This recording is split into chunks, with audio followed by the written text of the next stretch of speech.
Vamos iniciar agora uma série bastante extensa sobre a parábola dos talentos, uma das mais impactantes parábolas contadas pelo Senhor Jesus, para nos ensinar sobre os eventos que acontecerão após a sua volta, o que acontecerá com aqueles que creram e foram obedientes e foram fiéis no uso daquilo que Ele deu, das capacidades que Ele entregou a cada um, e também o que acontecerá com aqueles que foram infiéis, aqueles que preferiram não servir ao Senhor, que preferiram viver a sua vida buscando atender apenas aos seus próprios interesses. Não perca um só vídeo, uma série de mais de 10 vídeos, e eu creio que é também uma verdadeira aula sobre o estudo das parábolas.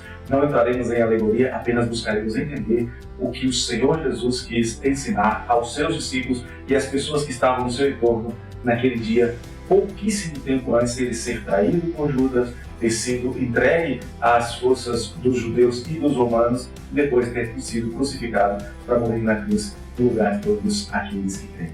Fique conosco, não perca um só dos vídeos. E além disso, se você ainda não fez a sua inscrição, faça agora.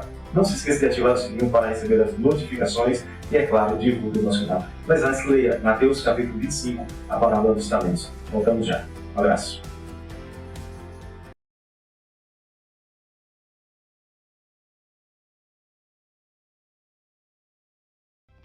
O primeiro aspecto relevante sobre a distribuição dos talentos é que esta distribuição é feita livremente. Isto tem uma relação absoluta e única com o caráter do Senhor que o distribui. Nada nesta história indica que o Senhor precisasse fazer o que ele fez.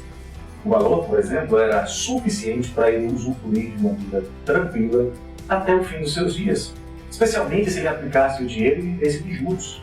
Ele poderia ficar exatamente como o personagem de outra parábola, a do dono dos celeiros abarrotado de cereais em Lucas 12:20. Também não havia nenhuma lei que o obrigasse a deixar os seus bens, pois tinha recursos para contratar um pequeno exército de segurança de sua viagem.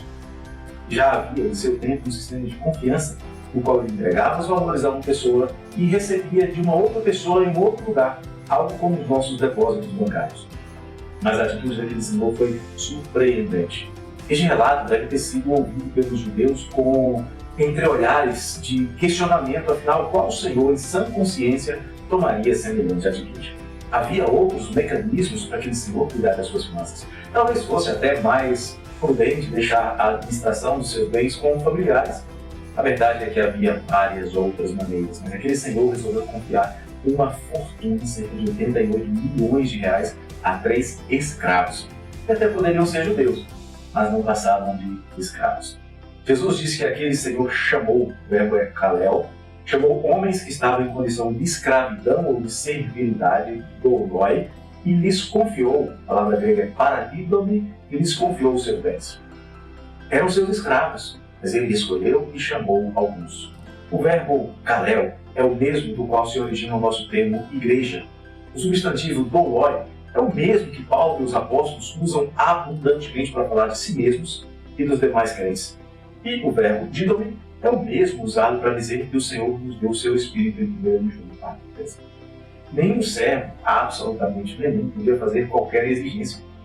O Senhor escolhe alguns dentre eles e entrega os seus bens sem nada que o obrigue a fazer. Eles nada poderiam exigir. Nenhum servo pode apresentar qualquer tipo de exigência diante do Senhor. O que você teve, o que você tem, o que você terá será sempre uma expressão da liberalidade do Senhor para com você. Pessoas menos inteligentes, menos estudadas, ou até menos fiéis do que você, poderão ter mais do que você tem. Não tem nada a ver com você. Tem a ver com o Senhor. Ele fez assim porque Ele aprova. Ele escolheu você e fez desse jeito porque espera que você seja fiel no que Ele lhe confiou, de acordo com a capacidade que Ele tem colocado em sua vida. Então, seja fiel. É o que o Senhor espera de você.